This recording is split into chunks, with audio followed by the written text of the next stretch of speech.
wanna talk? So let's talk. Here. Talk. You wanna talk? You gotta talk, you need to talk. News talk.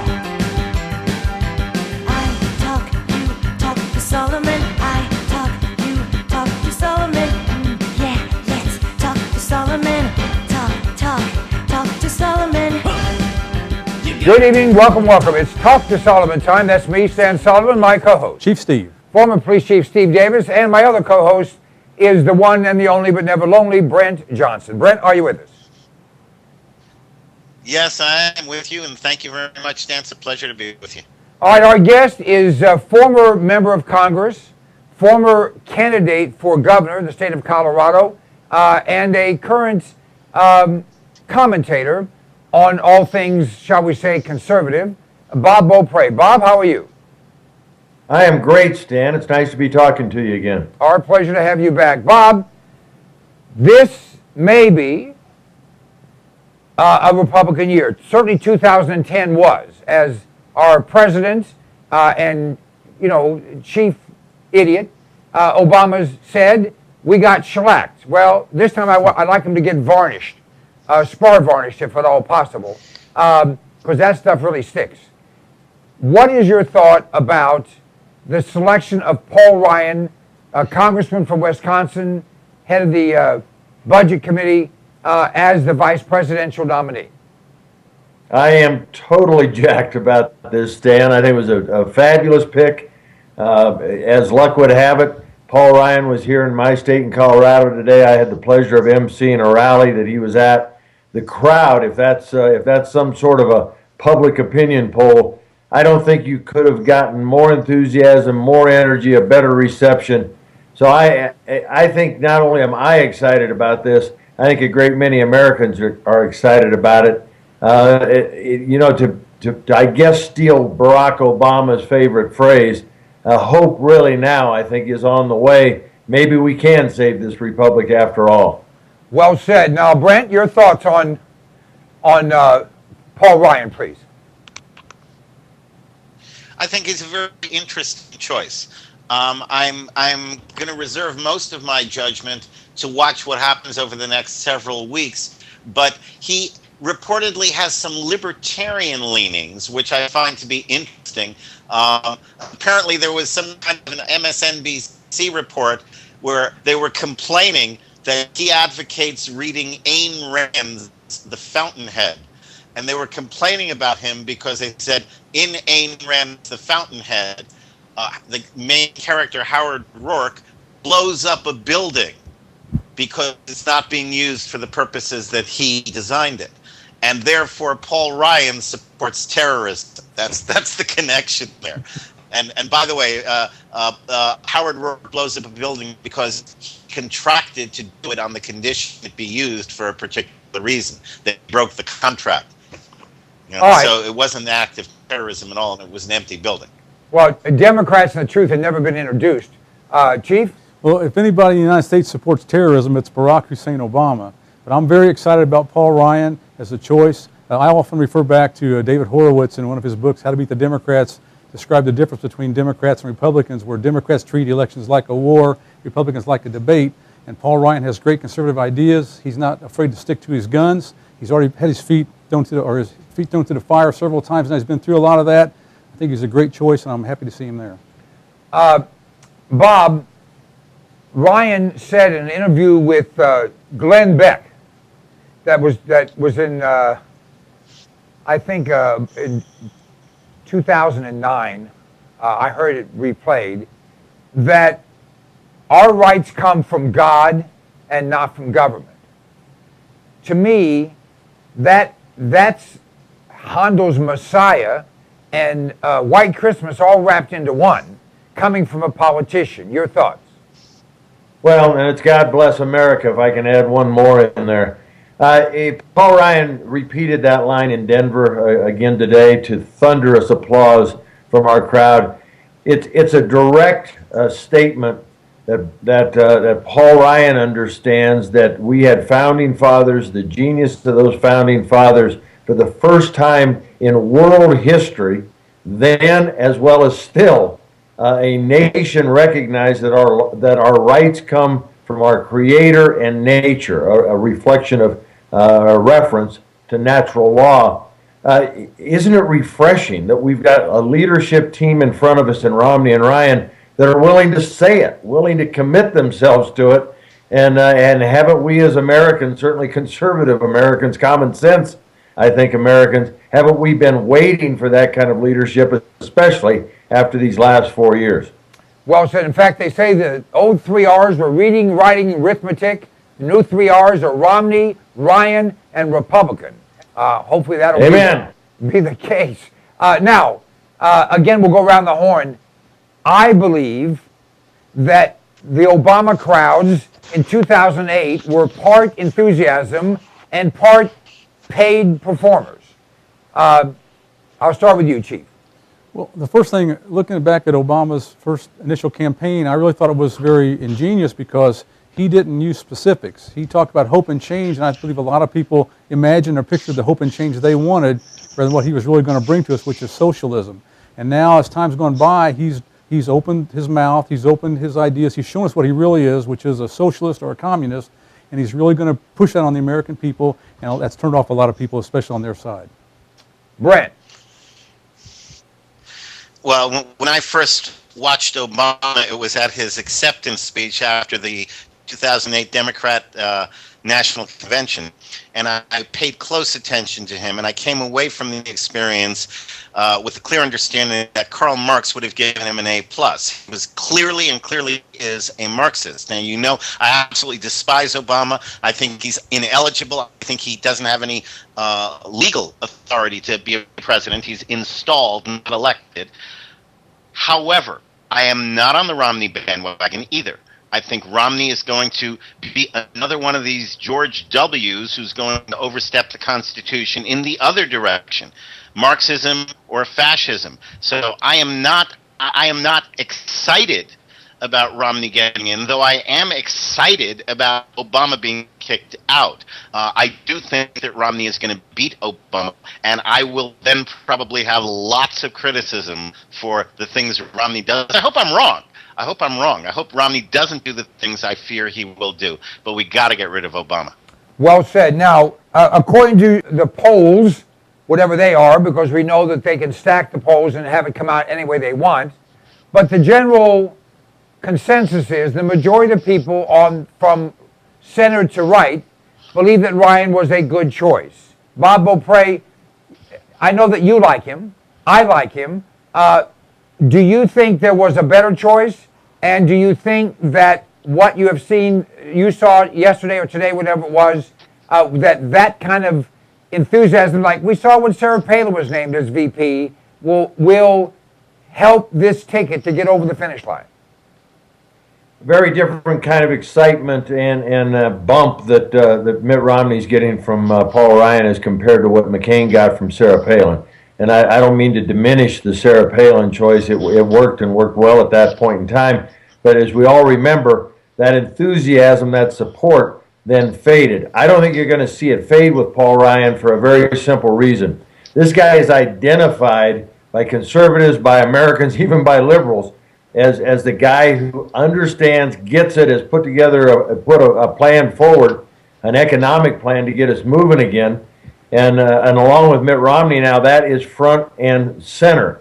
That is the issue that's on everybody's mind, and this is the team that's willing to tackle it. You've got the stage set. In fact, the question is clearly in front of the American voters now. Paul Ryan said it today. He said it 3 days ago in Virginia. I expect he's saying it at every stop. The question this election is about what kind of nation, what kind of people do we want to be.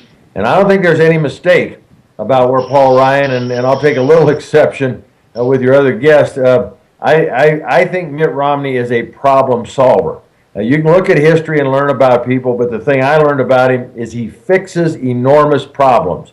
He understands the nature of what's in front of us. I think this pick shows he'll surround himself with quality people. He'll roll up his sleeves and he'll get after the problem. I'm optimistic, and I think you're sensing some optimism again that's been so lacking especially again in these last 4 years. And it's the disappointment of Barack Obama. Even so many people that supported him filled in that blank slate with their own dreams, their own ideas. They're now saying, you know, it just didn't work. It didn't work. And that's what I think is going to propel this Romney-Ryan team to victory. What do we got? 84, 85 days left, and I'm ready for it. All right, let's talk about money. Now, this is not the kind of money that Brent and Chief Steve have to play with, but for us common folks, $750 billion is noticeable money. That's 1/2 of $1.5 trillion. That's how much money Barack Obama admitted, stated publicly, and in his quote-unquote analysis and workup for his Obamacare, or Affordable Health Act, took out of the Medicare budget.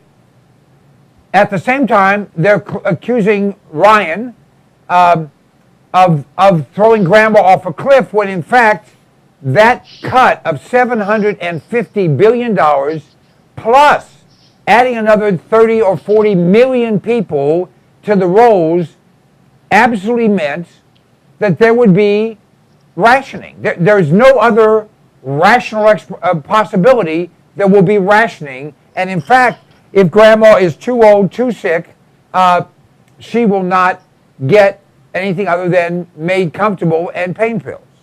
I'm going to come right back to you, Bob. The Democrats are tripping all over themselves. Rachel Maddow made a complete jackass of herself, although she's a jackass anyway. Others, Kristen Powers, all the libs are going, well, why? He didn't. That's not, Democrats don't do that. Well, in fact, they did. Or am I wrong? No, you're absolutely correct. There's another important piece of this. So the guy who has really cut Medicare already to current recipients is Barack Obama with his signature on Obamacare. The important piece you left out, Stan, is this so-called independent panel, whatever, IPAB, but it's the death panels that Sarah Palin was talking about.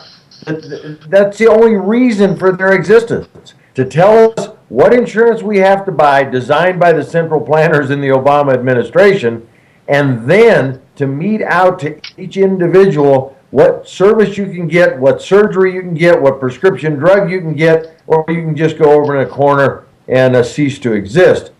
This is rationing. This is socialism. It's dramatic.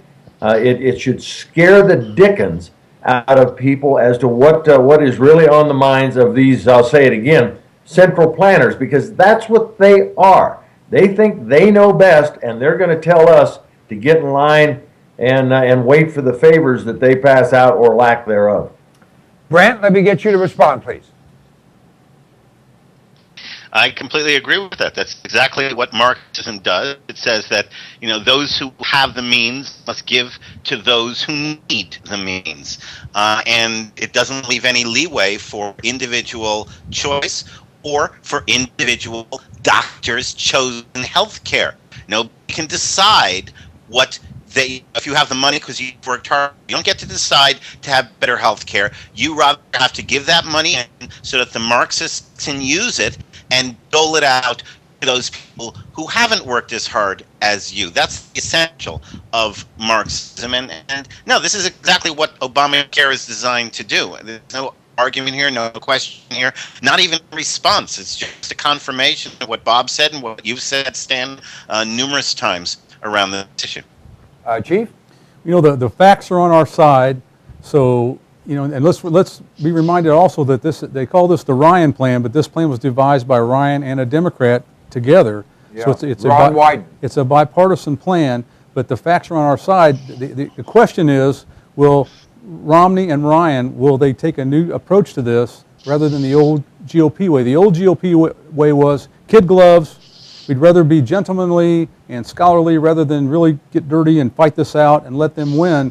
Will they really take Obama to task on these facts? And then even if they're called racist, say, you know what, call me what you want. I'm going to tell you the truth, tell you the facts, and save this for the American people. Okay, let's go the next step in this process, and that is how does Romney, how does Ryan, how does Gingrich and Christie and Palin and all the other Republican leaders, how do they coordinate their efforts? Because you can't leave this to one or two people. This has got to be a coordinated effort if it's going to work, so that both the super PACs and all of the leadership, all the spokespeople are singing the same song, so there's enough volume to get this across. Did we lose our guest? Okay. Bob, are you with us? Yes, very much so. I'm sorry, I lost your picture, but go ahead and tell me, what would be your suggestion? And certainly you've been up there and you deal with some of these situations. How do we coordinate our efforts so that it's not just Paul Ryan or not just Mitt Romney, but in fact a chorus so loud it's like the Mormon Tabernacle Choir? Yeah, and a good analogy, obviously, to the Mormon Tabernacle Choir. The problem is a real one. We, especially as Republicans, cherish our independence, and everybody thinks that their idea is the best one. But what you've got here, one, is an opportunity that I think unanimously on our side of the aisle, everybody agrees with, and that's that we have to get Barack Obama defeated out of the White House, his administration out of town, under any circumstances, at whatever cost. If part of that cost is that some people check their ideas, their passion, their ego at the door and rally around this team and this message and this cause, I think you're going to see a lot of coalescing. The other thing that gives me encouragement is that over his life, Mitt Romney has always been able to do that. He even got an 85% Democrat legislature in Massachusetts to work with him overwhelmingly. But Paul Ryan, when I served with him in the House, his youth aside, the guy is mature beyond his years. He immediately is one of the people, maybe the best person relative to these kind of issues, that immediately stands out and draws other folks to him by the power of his persuasion and, yes, his leadership quality. So I think we've got a team, you've already seen evidence of it, that do want to take the fight to the people, do want to take the fight to Barack Obama and lay the question in front of the voters. I don't know if you saw Romney and Ryan in Madison, or in Waukesha, Wisconsin, but you saw, I think, Mitt Romney especially at a whole new level of energy, of passion, and a willingness to go right in the face of Barack Obama. I'm excited about these next several weeks we've got in front of us, and I think it is going to be, game on, and Barack Obama is going to be a very desperate player. Well, I agree with you, and I think that there's an explanation for that, at least in my opinion, my humble opinion, I might add. I believe that Romney was wrestling internally with which direction to go. Romney is not an arch conservative, or what does he call himself? An extreme conservative or something. But Romney is a pragmatic and quality guy that's shown through a lifetime of commitment to his marriage, commitment to his community, commitment to service, and commitment to principle, although I don't agree with all of his principles totally. But I think when he made the choice of Paul Ryan, he decided to say, all right, I'm going to move to the right. I'm going to accept staying on the right. I'm going to give up the tact of going to the center and attracting as many people as I can from the left. I think you saw relief. And when he made that choice of Ryan and got the reception he got from the people he got, that's my opinion. Chief? I think you're right. He's not in Massachusetts anymore. He's in the United States of America. I'd like to add one more thing. One of the comments made me think about this. With the other participants that were involved, like Newt Gingrich and Sarah Palin, who I really like, by the way. But I think that Mitt Romney should offer the olive branch to them, get them on board as best he can, and send them out before and after every Obama event to spread this message over and over and over again and keep this thing going. Brent? Yeah, I think you make some good points. One thing I do want to chime in on is there's a propaganda tactic that says if we don't like the country, we call it a regime. If we do like the country, we call it administration. I'd like to see people calling it the Obama regime, not the Obama administration. And then it's time for a regime change, right? There you go. There you go. Well said. Bob, your thoughts on my analysis? No, I think you're right, and I guess to maybe give you a little sense of further optimism, I'm technically a Romney surrogate. I'm one of those guys who's out there spreading that message, and I'm on a call every morning with dozens more. I don't know that you're necessarily going to see all of the names that you just mentioned, but I think you will, and many, many more that are going to be part of this effort. They'll be talking to their local radio station, their local editors, but you'll also see them on the national stage and doing events all over the country.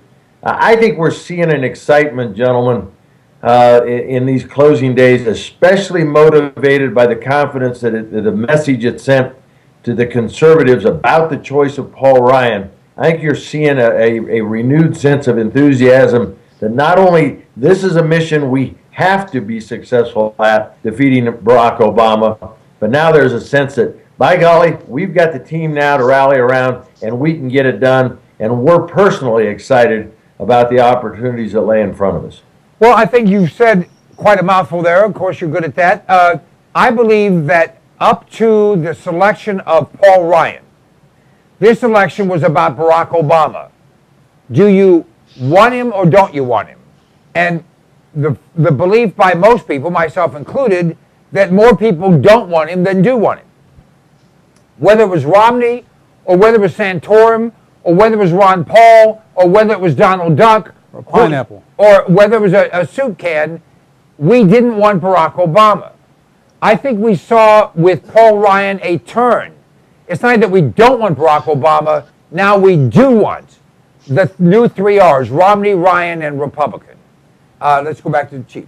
No, you hit that nail right on the head. And again, the old GOP way of being gentlemanly has got to go away. They've got to get rid of the kid gloves, put on the boxing gloves, and let's duke this out and put Obama down.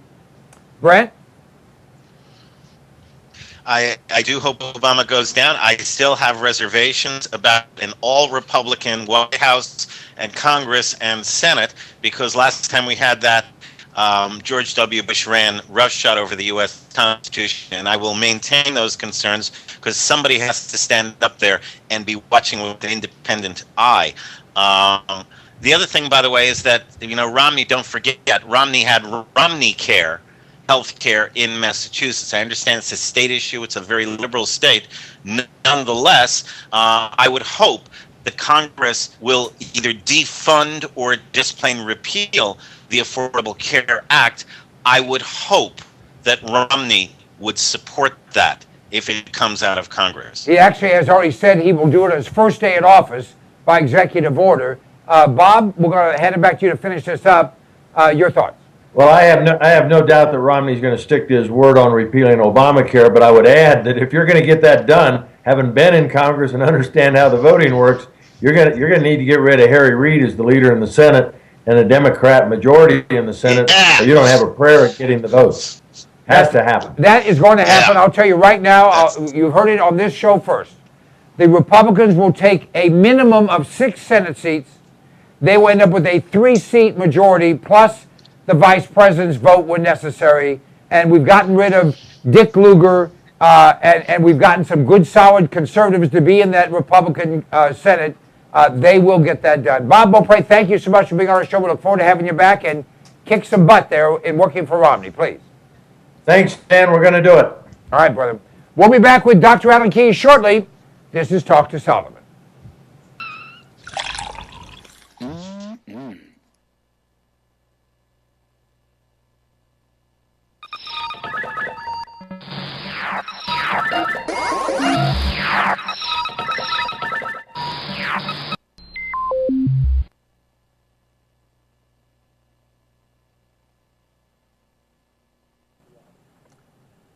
Let me ask you a question. Do you like being sick? I have in my hand an incredible product. It's called TR10 supercolloidal silver. TR10 stands for a trace to the negative 10th power. The particles in this silver product are 6 to 8 angstroms, 6 to 8 10 billionths of a meter. Now listen to me. Silver has been the magic bullet for all of human existence. The Egyptians used silver instruments. We use silverware. They put silver in your teeth because nothing can grow on silver. Silver will kill anything but liberalism. I'm working on that.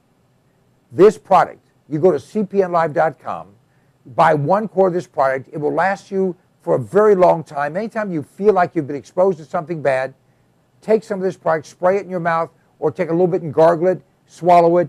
It will kill any pathogen. The average antibiotic kills 10 to 20 different pathogens. This product will kill 700 plus.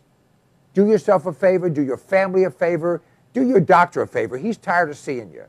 Get supercolloidal silver. Go to cpnlive.com, order the product. It's $29.95 plus shipping. I think it's $39.95 delivered any place in America right to your door. It's worth 10 times that. Check it out. If you're not 100% happy, just return it and we'll give you your money back. I like to eat. Do you like to eat?